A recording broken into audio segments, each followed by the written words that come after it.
안녕하세요. 깨달은 성경 말씀의 기쁨과 감동을 전하고 함께 맛보는 아하 바이블을 진행하는 이동영 목사입니다. 오늘도 말씀을 통해 아하 이 감동을 함께 맛보는 시간이 되시기 바랍니다. 같이 한번 외치고 시작해 볼까요? 아하. 오늘은 제12강입니다. 저는 제12강을 시작하면서 왜 아담과 하와는 사단의 유혹에 넘어갔을까? 이러한 질문을 가지고 아담의 패배와 예수님의 승리에 대해서 생각하는 시간을 갖도록 하겠습니다. 먼저 아담과 하와의 패배에 대해서 살펴보겠습니다. 아담과 하와의 패배란 사탄 마귀의 유혹에 넘어가서 범죄했다는 뜻, 타락했다는 그러한 의미가 되겠습니다. 창세기 3장 6절 여자가 그 나무를 본즉 먹음직도 하고 보암직도 하고 지혜롭게 할 만큼 탐스럽기도 한 나무인지라. 여자가 그 열매를 따먹고 자기와 함께 있는 남편에게도 주매 그도 먹은지라 말씀합니다. 먼저 여자 하와의 패배입니다. 여자가 그 나무를 본즉 먹음직도 하고 보암직도 하고 지혜롭게 할 만큼 탐스러워 보였다, 그렇게 말씀하고 있습니다. 왜 이렇게 지혜롭게 할 만큼 탐스러워 보였을까요? 사탄의 유혹에 넘어가기 전에는 창세기 2장 9절 말씀을 보게 되면 에덴 동산의 모든 나무는 보기에 아름답고 먹기에 좋은 나무였습니다. 하나님께서 이렇게 아담과 하와를 비롯한 모든 사람들에게 필요할 만큼 보기에 아름답고 먹기에 좋은 나무였다는 것입니다. 그런데 사탄의 유혹에 넘어간 후에, 즉 사탄의 말을 듣고 이제 욕망과 의심, 탐심의 눈으로, 의심의 눈으로 바라보게 되니까 선악과만 먹음직스럽고 보암직스럽고 지혜롭게 할 만큼 탐스러워 보였다는 것이죠. 즉 사탄의 유혹에 넘어가기 전에는 모든 에덴 동산의 나무는 하나님께서 보기에 아름답고 먹기에 좋게 만들었기 때문에 이 하와의 눈에 보기에 아름답고 먹기에 좋아 보였습니다. 그런데 사탄이 꼭 집어서 선악을 알게 하는 나무에 대해서 의심의 그러한 욕망과 탐심을 일으키는 그러한 말을 듣고, 그 말을 듣고 선악과를 바라보니까 선악과만 그날따라 먹음직스럽고 보암직스럽고 지혜롭게 할 만큼 탐스러워 보이더라는 것입니다. 왜 하와가 이렇게 되었을까? 요한일서 2장 15절과 16절이 그 원리에 대해서 말씀하고 있습니다. 이 세상이나 세상에 있는 것들을 사랑하지 말라. 누구든지 세상을 사랑하면 아버지의 사랑이 그 안에 있지 아니하니 이는 세상에 있는 모든 것이 육신의 정욕과 안목의 정욕과 이생의 자랑이니 다 아버지께로부터 온 것이 아니요 세상으로부터 온 것이라 말씀하고 있습니다. 먹음직스럽고 육신의 정욕이죠. 육체의 욕망입니다. 육체의 쾌락, 먹고 쓰고 자고 모든 것이죠. 보암직스럽고 안목의 정욕입니다. 눈의 욕망이죠. 눈의 쾌락이죠. 눈으로 보아서 느낄 수 있는 그러한 세상적인 것이죠.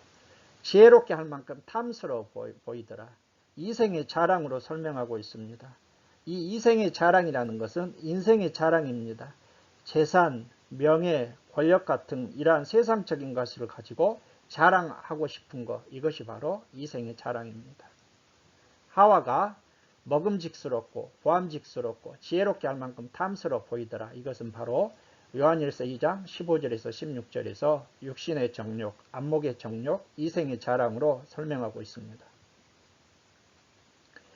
자, 그래서 하와처럼 하나님의 말씀이 아니라 사탄이 지배하는 세상적인 가치관, 죄된 생각과 눈으로 어떤 것을 바라보게 되면 그 세상 것이 좋아 보이고 또 그것을 추구하게 되면 사탄의 유혹에 넘어가 사탄에게 패배하게 된다. 이것을 요한일서 2장 15절과 16절을 통해서 하와가 패배하게 된 그 이유를 우리에게 말씀하고 있는 것입니다.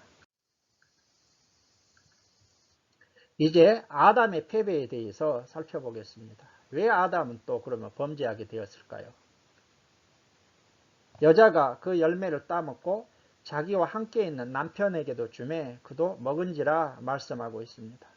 하와가 선악과를 따먹었습니다. 그리고 자기와 함께 하고 있는 남편에게도 주매 남편 아담도 먹었다는 것입니다.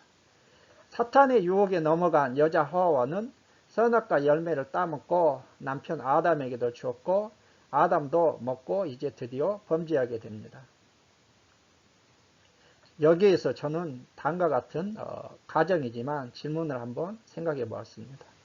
하와가 따먹었잖아요. 하와만 먹고 아담은 먹지 않았다면 어떻게 되었을까?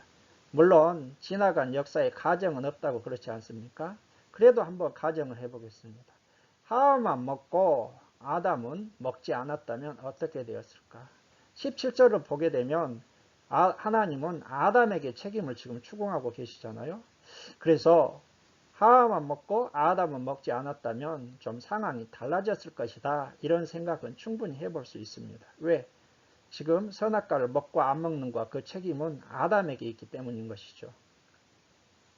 자, 이제 하와와 아담이 사탄의 유혹에 넘어가 패배하고 범죄한 그 근본적인 이유에 대해서 같이 한번 종합적으로 살펴보겠습니다. 하와, 하나님의 말씀을 덧붙이고 변경했다는 것입니다. 하와는 하나님의 말씀 그대로 믿고 말하는 것이 아니라 그 하나님의 말씀에 자기의 생각을 덧붙이고 변경한 것이죠. 그리고 아담과 떨어져서 사탄과 있으면서 사탄의 말을 계속 받아주었습니다. 사탄아 물러가라 하고 물리쳤으면 됐을 텐데 그 사탄의 말을 꼬박꼬박 받아주더라는 것이죠. 가장 중요한 것은 하나님의 말씀이 아닌 자신의 생각, 자신의 이성으로 판단했다는 것이죠. 하나님의 말씀은 끝까지 붙드는 것이 아니라 하나님의 말씀이 아니라 자신의 생각과 이성으로 판단하다 하와는 결국 선악과 따먹고 사탄에게 넘어가 패배하고 이제 죄를 짓고 만 것입니다. 타락하고 만 것입니다.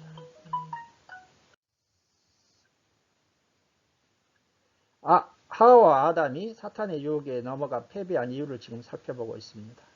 이제 아담에 대해서 살펴보겠습니다.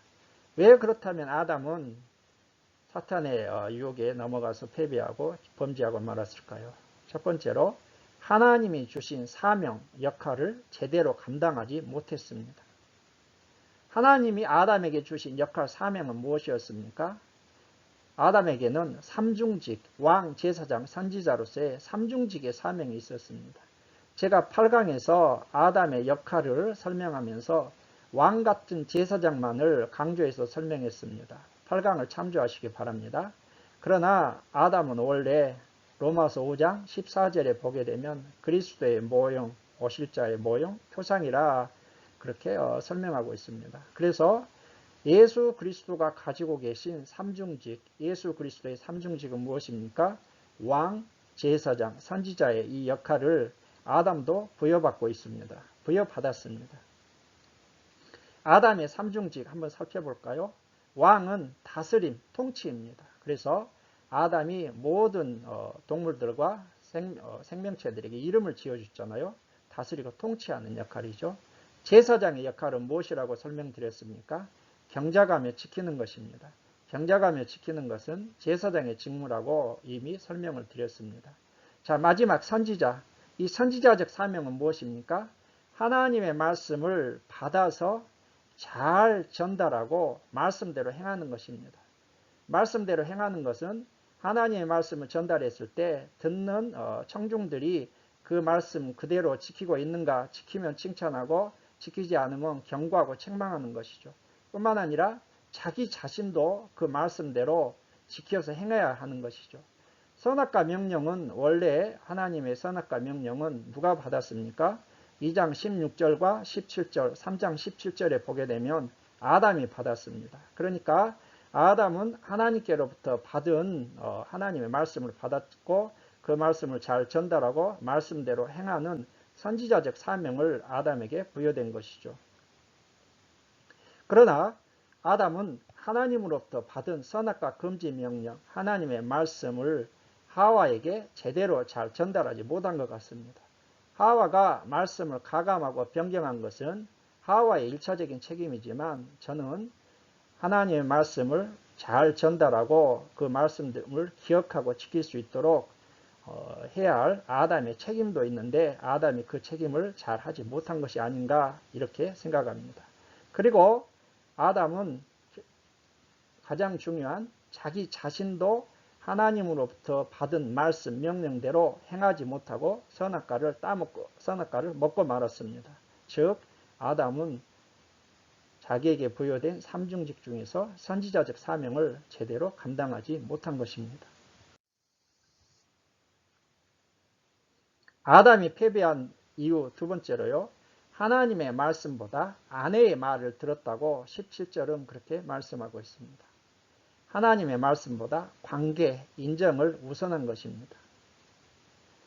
사탄은 가장 가까이 있는 사람을 통해 유혹합니다. 가까이 있는 사람을 통해 죄를 전념시킨다는 것입니다. 자, 사탄이 아담에게 직접 도전하지 않고 누구를 통해 유혹했습니까? 아내를 통해 유혹했습니다. 아담이 사탄의 유혹에 쉽게 넘어간 이유입니다. 인정에 끌렸다는 것이죠. 사탄이 얼마나 지혜롭게 유혹하고 있는지, 시험하고 있는지를 알 수 있습니다. 저는 여기에서 사탄이 하와를 통해서 먼저 유혹하고 시험하지 않고 아담에게 먼저 직접적으로 시험했으면 어떻게 되었을까? 또 상황이 달라졌을지도 모르는 일이죠. 그런데 사탄은 참 지혜롭게도 아담에게 1차적으로 직접 시험하고 유혹하지 않고 누구를 통해서요? 그의 아내 하와를 통해서 먼저 유혹해서 그를 넘어뜨리고 그 다음에 아담에게 또 직접 한 것이 아니라 하와를 통해서 아담을 유혹하고 시험한 것입니다. 그래서 아담이 넘어간 것이죠. 아내의 그러한 말을 참 인정상 아담이 거절하기가 어려웠다는 것입니다. 성경은 이러한 관계를 통한 범죄의 심각성을 알고 있기에 강하게 경고하고 있습니다. 내 형제나 내 자녀나 내 품의 아내나 너와 생명을 함께하는 친구가 가만히 너를 꿰어 다른 신을 섬기자고 하면, 즉 범죄하자고 하면, 죄짓자고 하면 그를 따르지 말며 듣지 말며 경휼히 여기지 말며 애석히 여기지 말며 용서 없이 그를 죽여 이 같은 악을 너희 중에서 행하지 못하게 하라. 신명기 13장 6절에서 11절입니다. 즉 이 가까운 형제, 자녀, 아내, 생명을 가까이 함께 할 수 있는 친구라 할지라도 너를 하나님을 떠나 죄짓자, 하나님 말씀을 어기자 그렇게 하게 되면 긍휼히 여기거나 애석히 여기지 말고 그를 죽여서 그 범죄에 동참하지 못하게 하라. 이게 신명기 13장 6절에서 11절의 말씀입니다. 뿐만 아니라 예수님도 그런 말씀을 주셨어요. 마태복음 10장 34절에서 39절을 보게 되면 예수님을 따르는 데 있어서 아비나 어미, 아들이나 딸을 더 사랑하는 자도 합당치 아니하다. 심지어는 사람의 원수가 자기 집안 식구리라 이런 말씀을 주셨어요. 자기 사랑하는 자기 집안 식구들을 사랑하지 말라 이런 말씀이겠어요? 아니죠. 예수님을 따르고 하나님을 사랑하고 그런데 사랑하는 가족들이 죄짓고 예수님을 믿지 못하게 하고 그러한 악한 길로 가게 그렇게 꼬일 수 있다는 것이죠. 관계를 통해서 시험하고 예수님을 참되게 따르는 데 있어서 방해거리가 되는 것이 가장 가까운 식구들일 수 있다. 이러한 의미에서 마태복음 10장 34절에서 39절을 통해 예수님께서 사람의 원수가 심지어 자기 집안 식구리라 이렇게 말씀하고 있는 것입니다. 우리가 하와와 아담의 이러한 범죄의 그러한 패턴이 있다는 것을 알게 됩니다. 범죄의 순서가 있다는 거예요. 무엇입니까? 자기 생각, 즉 이성이죠. 하나님의 말씀에 따라 판단하는 것이 아니라 자기 생각, 이성으로 판단하게 됩니다.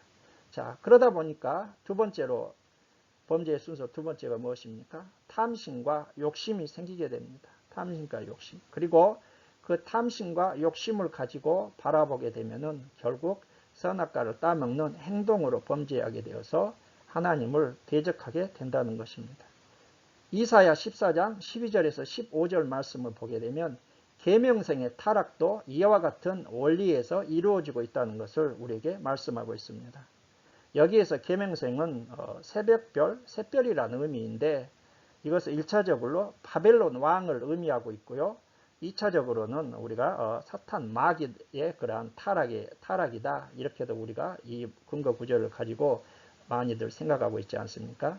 이 계명성 타락도 무엇입니까? 같은 원리라는 것이죠. 내 마음에 이르기를 자기 생각입니다. 나의 보좌를 높이리라. 지극히 높은 자와 비기리라. 탐심, 교만입니다. 그래서 자기 생각, 그 다음에 교만, 탐심, 교만으로 결국은 하나님을 대적하는, 지극히 높으신 하나님과 비기려고 하는, 대적하는 그러한 행동으로 사탄 마귀가 계명성이 그렇게 행동하다가 하나님으로부터 쫓겨났죠. 그래서 우리가 항상 자기 생각을 버리고 하나님의 말씀만 굳게 붙들 때, 그리고 또 탐심과 교만을 버리고 하나님 말씀 앞에 겸손할 때 우리가 죄짓지 않고 하나님의 자녀로서 복된 삶을 누릴 수 있다는 것을 또한 우리가 발견할 수 있는 것입니다. 자, 아담과 하와는 이렇게 에덴 동산에서 사탄 마귀의 유혹의 시험에 실패했습니다. 즉 범죄하고 타락하고 만 것이죠. 그런데 똑같은 시험에서 예수님은 승리하셨습니다. 예수님도 혈과 육을 지니셨기에 마귀로부터 시험을 받아 고난을 당하셨습니다.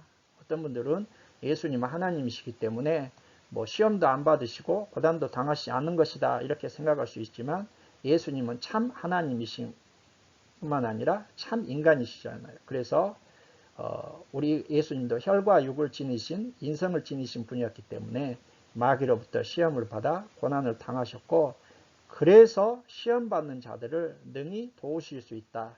히브리서 2장 14절부터 18절이 말씀하고 있습니다. 우리가 예수님이 우리를 시험받는 자들 능히 도우실 수 있고, 우리는 예수님의 사탄 마귀로부터의 시험에서의 승리를 통해서 우리가 또한 그 비결을 우리가 발견하고 본받을 수 있다는 것입니다. 예수님은 먼저 광야에서 사역을 처음 공생애를 시작하시면서 광야에서 사탄의 3가지 시험을 받으셨습니다. 마태복음 4장 1절부터 11절에 나와 있죠. 이것은요, 에덴 동산에서 하와가 받았던 육신의 정욕, 안목의 정욕, 이생의 자랑에 대한 시험과 똑같습니다. 내가 하나님의 아들이거든 돌들로 떡덩이가 되게 하라. 마귀가 이렇게 첫 번째로 시험했잖아요. 그러니까 예수님이 사람이 떡으로만 살 것이 아니요 하나님의 말씀으로 살 것이니라. 육신의 정욕과 관련된 시험이죠. 성전 꼭대기에서 뛰어내리라. 사탄 마귀가 이렇게 시험하니까, 유혹하니까 예수님께서 주 너희 하나님을 시험하지 말라 이렇게 단호하게 또 물리치셨습니다. 안목의 정욕. 성전 꼭대기에서 뛰어내려도 천사들이 받들어서 다치지 않게 하면 사람들이 와 하면서 막 환호할 거 아닙니까? 그것을 보고서 안목의 정욕과 관련된 시험이죠. 내게 엎드려 경배하면 천하 만국을 주리라. 그러자 예수님께서 사탄아 물러가라. 주 너희 하나님께 경배하고 다만 그를 섬기라. 이렇게 말씀하셨습니다. 이생의 자랑입니다. 예수님은 어떻게 첫 번째 시험을 물리치셨습니까? 사탄을 책망하고, 사탄아 물러가라. 주 너희 하나님을 시험치 말라. 책망하고 하나님의 말씀으로 물리치셨습니다. 여기에서 예수님께서 사람이 떡으로만 살 것이 아니 하나님의 말씀으로 살 것이라. 주 너희 하나님을 시험하지 말라. 그 다음에 주 너희 하나님 경배하고 다만 그를 섬기라 이렇게 말씀하실 때 다 성경 구절을 가지고 하나님 말씀으로 물리치셨죠. 예수님의 두 번째 시험은요, 베드로의 신앙 고백 후 베드로를 통한 시험이었습니다. 마태복음 16장 21절에서 28절에 나와 있습니다. 이것은 관계를 통한 시험입니다. 관계를 통한. 예수님이 베드로의 신앙 고백 후 십자가 고난과 죽음, 부활을 제자들에게 비로소 나타내셨습니다. 그러니까 가이사랴 빌립보에서 사람들이 나를 누구라 하느냐 이렇게 제자들에게 물어보니까 베드로가 뭐라고 대답했습니까? 주는 그리스도시요 살아계신 하나님의 아들이십니다 하니까 예수님께서 바요나 시몬아 내가 복이 있도다 하고, 이것을 내게 알게 한 것은 하나님이시다 그렇게 말씀하시면서 내가 네 반석 위에 내 교회를 세우시겠다 그렇게 말씀하셨잖아요. 베드로가 칭찬을 받았어요. 그리고 나서 이 베드로의 신앙 고백 후에 비로소 예수님께서 십자가 고난과 죽음 부활을 제자들에게 첫 번째로 가르치셨습니다. 그러자 베드로가 예수님을 붙들고 항변하였습니다. 주여 그리 마옵소서. 이 일이 결코 주께 미치지 아니하리이다. 베드로가 예수님을 붙들고 항변했다는 것은 그냥 예수님 그러면 안 됩니다 이런 것 뜻이 아니라 강하게 책망하면서 주님 그러면 안 됩니다. 이 일이 결코 예수님께 미치지 않게 제가 하겠습니다. 그래서는 안 됩니다 하면서 강하게 예수를 붙들고 항변한 것입니다. 예수께서 베드로에게 뭐라고 말씀하십니까? 사탄아 내 뒤로 물러가라. 너는 나를 넘어지게 하는 자로다. 내가 하나님의 일을 생각지 아니하고 도리어 사람의 일을 생각하는도다. 이렇게 해서 예수님께서 이 시험에 승리하셨습니다. 자, 여기에서 우리가 본받을 수 있는 건 무엇입니까? 사탄의 관계를 통한 시험은 인간의 일이 아니라 하나님의 일, 하나님의 뜻, 하나님의 계획을 생각하므로 예수님처럼 단호하게 물리쳐야 된다는 것입니다. 인정에 사로잡혀서 어떻게 할까 우왕좌왕하는 것이 아니라 하나님의 일을 생각하므로 말씀으로 예수님처럼 단호하게 물리쳐야 관계를 통한 시험에서 승리할 수 있다는 것을 예수님의 승리를 통해서 우리에게 말씀하고 있는 것이죠.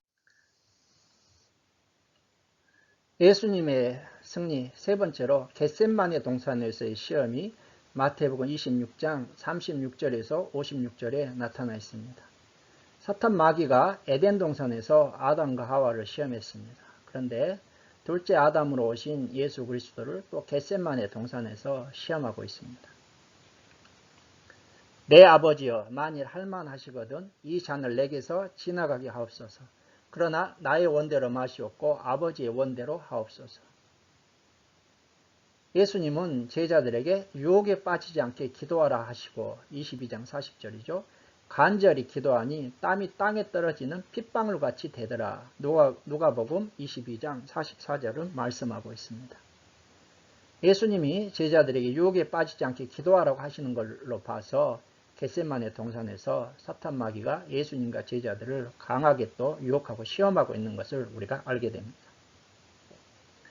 예수님이 체포당하시자 베드로가 칼로 대제사장의 종을 쳐서 귀를 떨어뜨리자 칼을 칼집에 꽂으라 하시고 내가 내 아버지께 구하여 지금 12군단 더 되는 천사를 보내시게 할 수 없는 줄 아느냐. 내가 만일 그렇게 하면 이런 일이 있으리라 한 성경이 어떻게 이루어지겠느냐 하시더라. 마태복음 26장 51절에서 54절은 말씀하고 있습니다. 자, 여러분 예수님은 마지막 십자가를 앞두시고서 겟셋마네 동산에서 육체의 연약함에서 오는 사탄의 시험을 지금 받고 있습니다. 그래서 굉장히 의지적이로 굉장한 시험이죠. 예수님은 이 십자가 고난이 얼마나 크다는 걸 아시기 때문에 하나님 아버지께 할 수만 있으면 이 십자가 잔을 내게서 지나가게 하옵소서. 이게 예수님의 인성에서 오는 연약함에서 오는 그러한 하나님께 대한 기도죠. 그러나 나의 원대로 마시옵고 아버지의 원대로 하옵소서. 하나님의 일을 생각하게 되면 예수님은 이 십자가 잔을 지지 않을 수 없습니다. 왜요? 예수님이 십자가를 지지 않으시면 우리의 구원은 이루어질 수 없기 때문이죠. 그래서 예수님은 자신의 육신에서 오는 이 연약함과 하나님의 그러한 십자가를 져야 하는 하나님의 뜻을 이루어야 하는 이 하나님의 뜻 가운데서 지금 엄청난 사탄 마귀의 시험, 자유의지로부터 오는 연약함으로부터 오는 이러한 시험을 받고 있는 것이죠. 그런데 땀방울이 핏방울이 되도록 기도하심으로 이 모든 것을 이기고 승리하신 것입니다. 천군 천사들을 동원하여 체포하러 온 무리들을 물리치고자 하는 또 유혹이 있습니다. 이건 뭘 가지고 이겨냈습니까? 성경 말씀의 성취를 생각하심으로 물리치셨습니다. 만약 예수님께서 12군단 더 되는 천사를 동원해가지고 자신을 체포하러 온 사람들을 다 물리쳐버리면 어떻게 되겠습니까? 그렇게 하면 이런 일이 있으리란 성경이 어떻게 이루어지겠느냐? 그래서 예수님은 성경 말씀의 성취를 생각하심으로 이것을 물리치신 것입니다. 예수님의 승리, 마지막으로 십자가 위에서의 시험이 마태복음 27장 39절에서 44절에 나타나 있습니다. 지나가는 자들은 머리를 흔들며 예수님을 모욕합니다. 내가 만일 하나님의 아들이거든 자기를 구원하고 십자가에서 내려와 봐라. 내가 만일 하나님의 아들이거든 자기를 구원하고 십자가에서 내려오라. 네가 십자가에서 내려오지 않으면 네가 하나님의 아들이 아니야. 지금 이러한 예수님을 모욕하고 있습니다. 지나가는 자들이.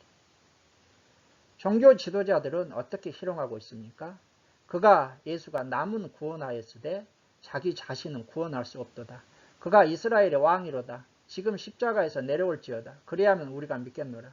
네가 이스라엘의 왕이 아니냐. 지금 십자가에서 내려와 봐라. 그러면 우리가 네가 이스라엘의 왕이라는 것, 구원자라는 것을 믿겠노라. 이렇게 지금 예수님을 십자가에 못 박아 죽이라고 강력하게 주동했던 종교 지도자들이, 대제사장을 비롯한 종교 지도자들이 예수님을 지금 십자가 위에 있는 예수님을 희롱하고 있는 것이죠. 함께 십자가에 못 박힌 강도들은 이렇게 욕합니다. 그가 하나님을 신뢰하니 하나님이 원하시면 이제 그를 구원하실지라. 그의 말이 나는 하나님의 아들이라 하였도다 하며, 이렇게 지금 예수님을 욕하고 있는 것입니다. 자, 여러분, 이 예수님이 지금 4번에 걸쳐서 사탄 마귀의 시험을 받고 있는데요. 마지막 십자가 위에서도 이러한 지나가는 자들이 머리를 흔들며 예수를 모욕하고 종교 지도자들이 희롱하고 함께 십자가에 못 박힌 강도들이 욕하는 것, 이러한 말들이 예수님에게는 마지막 시험이라는 것이죠. 이 예수님이 이 마지막 시험을 참 어려우셨을 것 같아요. 그리고 우리가 또 생각해 볼 수 있는 것은 사탄 마귀 딜레마가 여기에 나옵니다. 사탄 마귀는 예수님을 일단 죽여야 돼요. 그래서 십자가에 못 박았습니다. 그런데 또 나중에 이제 살펴보겠지만 창세기 3장 15절에 내가 너로 여자와 원수가 되게 하리니 내 후손도 여자의 후손과 원수가 되게 하고 너는 그의 발꿈치를 상할 것이나 여자의 후손은 내 머리를 상하게 할 것이냐. 이 하나님의 말씀이 있기 때문에 사탄 마귀는 예수님을 죽이기는 죽여야 되는데, 또 그래서 십자가에 못 박았는데 십자가에 예수님이 돌아가시면은 지가 완전히 또 진다는 것을 알기 때문에 사탄 마귀는 이러지도 못하고 저러지도 못하는 지금 딜레마에 있어요. 그런데 어찌됐든 사탄 마귀는 사람들을 쑤시고 동원해 가지고 십자가 위에서 지금 예수님이 내려오도록 하는 또 이러한 시험을 하고 있는 것이죠. 예수님은 힘든 이 마지막 시험을 어떻게 이기고 승리하셨을까요? 성경 말씀을 성취하시기 위해서. 그래서 예수님께서 십자가 위에서 외치신 7마디 가상칠언이라 하잖아요. 그러한 말씀들을 보게 되면 다 성경 말씀을 성취하기 위해서 외치신 그러한 말씀이었고요. 하나님 아버지를 끝까지 신뢰하심으로 승리하셨다는 것을 우리가 종합적으로 살펴볼 수 있습니다. 우리는 아담의 패배와 예수님의 승리가 주시는 이 사건 속에서 우리가 어떻게 하면 예수님처럼 승리할 수 있는가, 즉 사탄 마귀의 유혹과 사탄 마귀의 시험에서 우리가 승리할 수 있는가, 중요한 메시지를 우리가 깨닫게 됩니다. 아담과 하와가 실패하게 된 가장 근본적인 이유는 무엇입니까? 하나님의 말씀의 절대성을 지키지 못하고 패배한 것입니다. 하나님의 말씀을 가감하고 덧붙였잖아요. 그리고 아담은 하나님의 말씀을 받은 선지자적 사명을 감당하지 못했습니다. 말씀을 그대로 지키고 그 말씀의 절대성을 무시하다가 패배한 것입니다. 그러나 예수님은 하나님의 말씀과 기도로 승리하셨어요. 그래서 사탄의 유혹에서 승리하는 비결은요, 말씀과 기도. 에베소서 6장 17절에서 18절은 성령의 검, 곧 하나님의 말씀, 이렇게 말씀하고 있고 성령 안에서 깨어 기도하라고 했잖아요. 자, 예수님도 하나님의 말씀으로 사탄 마귀의 유혹과 시험을 대적함으로 승리하셨고, 그 다음에 땀방울이 핏방울이 되도록 기도하셨습니다. 그래서 우리가 사탄 마귀를 시험을 이기는 비결도요, 말씀에 굳게 서서 그 다음에 성령 안에서 깨어 기도하는 것입니다. 그리고 베드로후서 5장 8절에서 9절 말씀처럼 사탄 마귀를 대적해야 돼요. 사탄 마귀가 우는 사지처럼 믿는 자들을 삼키려고 돌아다닌다고 했어요. 우리가 어떻게 해야 됩니까? 사탄 마귀를 대적해야 돼요. 마귀는 대적하는 것이지 마귀하고 타협하는 것이 아닙니다. 그래서 저와 여러분들이 오늘 아담의 패배와 예수님의 승리가 주는 메시지, 가장 중요한 것은 하나님의 말씀의 절대성을 무너지면은 우리는 사탄 마귀에게 패배하게 됩니다. 사탄 마귀는 하나님의 말씀의 절대성을 무너뜨리기 위해서 온갖 세상적인 방법과 모든 걸 동원해서 지금 교회와 성도들을 공격하고 있잖아요. 우리는 하나님의 말씀의 절대성을 굳게 지켜야 되고, 또 성령의 검, 하나님의 말씀인 말씀으로 무장해서 그리고 성령 안에서 깨어 기도함으로 마귀를 대적할 때 승리할 수 있다는 것을 꼭 깨닫는 저와 여러분들이 되시기 바랍니다. 자, 이제 범죄의 결과, 타락의 결과에 대해서 살펴보겠습니다. 창세기 3장 7절에서 8절. 이에 그들의 눈이 밝아져 자기들이 벗은 줄을 알고 무화과 나무 잎을 엮어 치마로 삼았더라. 그들이 그날 바람이 불 때 동산에 거니시는 여호와 하나님의 소리를 듣고 아담과 그의 아내가 여호와 하나님의 낯을 피하여 동산 나무 사이에 숨은지라. 그들의 눈이 밝아졌습니다. 선악과를 따먹었더니 아담과 하와 그들의 눈이 밝아졌어요. 이 눈이 밝아졌다는 건 무슨 뜻입니까? 죄의 눈이 밝아졌다는 거예요. 영적인 눈, 순결한 영의 눈은 이제 어두워지고요. 이성의 눈, 세상적인 눈, 죄의 눈은 이제 밝아진 것입니다. 벗은 줄 알고 무화과 나무 잎을 엮어 치마를 삼았습니다. 수치심을 느낀 것입니다. 죄악의 눈이 뜨이자 수치심을 느끼고 무화과 나무 잎으로 이제 자신들의 하체를 가린 것이죠. 자, 이것은요, 우리가 육체적인 수치심이라고 생각할 수 있지만은 육체적인 수치심이 아니라 죄로 말미암아 느끼는 수치심, 즉 죄책 의식을 가리려 한 것이라 우리가 이렇게 본질을 파악할 수 있습니다. 그러나 이러한 아담과 하와가 느끼는 수치심, 즉 죄책 의식으로부터 는 인간의 수치심은 이러한 행위로, 즉 인간의 이러한 무화과 나무 잎으로 가리는 것으로서는 수치심, 죄책 의식을 가릴 수 있어요, 없어요? 없는 것이죠. 그래서 하나님께서는 아담과 하와를 위하여 가죽옷을 지어 입히십니다. 3장 21절에 나오죠. 이건 뭘 의미하고 있습니까? 예수 그리스도의 십자가 피를 통해서만 수치심, 우리의 죄책의식, 우리의 모든 죄의 근본적인 문제가 해결될 수 있음을 상징적으로 보여주시고 있습니다. 여호와 하나님의 소리를 듣고 아담이 하나님의 낯을 피하여 동산 나무 사이에 숨었습니다. 여호와 하나님이 이제 임재하시잖아요. 그러자 하나님의 면전을 피해 숨어버린 것입니다. 죄를 지은 아담과 하와는 하나님으로부터 분리된 사실을 이제 깨닫게 된 거예요. 이게 영적인 죽음입니다. 죽음에는 세 가지가 있다고 말씀드렸습니다. 영적인 죽음, 육체적인 죽음, 영원한 죽음. 영적인 죽음 무엇입니까? 우리의 영혼이 하나님과 분리될 때 영적으로 죽었다고 하잖아요. 아담과 하와는 이제 선악과를 따먹고 나서 하나님이 임재하시자, 하나님이 거니시자 하나님으로부터 자신들의 영혼이 분리되는 사실을 깨달은 거예요. 아, 우리가 영적으로 죽었구나. 그래서 두려움이 생겼고 하나님의 낯을 피해, 하나님을 피해서 무화과 나무 사이에, 동산 나무 사이에 숨고 있는 것을 보게 됩니다. 자, 여러분, 저는 오늘 12강을 시작하면서 왜 아담과 하와는 사탄의 유혹에 넘어갔을까? 왜 아담과 하와는 패배하고 범죄했을까? 왜 아담과 하와는 타락했을까? 이러한 질문을 던졌습니다. 이 질문에 대한 해답을 얻으셨습니까? 예, 하나님 말씀의 절대성이 무너진 데 있습니다. 하와는 하나님 말씀을 덧붙이고 변경했습니다. 하나님 말씀이 아니라 사탄의 말을 듣고 자기 생각, 이성으로 판단하다가 사탄 유혹에 넘어가고 패배하고 말았습니다. 아담은 어땠습니까? 하나님이 주신 선지자적 사명을 감당하지 못했어요. 하와에게도 아내에게도 하나님의 말씀을 온전히 제대로 전해 주어야 되고 하와가 그 말씀대로 지킬 수 있도록 계속 지켜보면서 같이 해야 되고 자기 자신도 지켜야 되는데 하나님이 주신 선지자적 사명을 감당 못했고 하나님 말씀보다 아내의 말을 들었어요. 관계를 통한 시험에 실패한 것이죠. 그러나 예수님은 말씀과 기도로 사탄의 유혹에서 승리하셨습니다. 자, 그러므로 사탄의 시험, 유혹을 이기는 비결은 뭐라고요?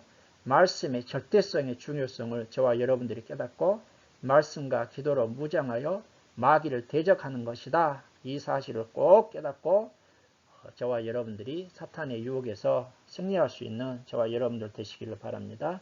자, 이렇게 해서 오늘 제 12강을 끝마치고요. 제 13강에서는 이제 하나님의 심판과 에덴 추방에 대해서 살펴보도록 하겠습니다. 오늘 제 12강을 시청해 주신 여러분들께 감사를 드리고 제 13강에서 찾아뵙도록 하겠습니다. 감사합니다.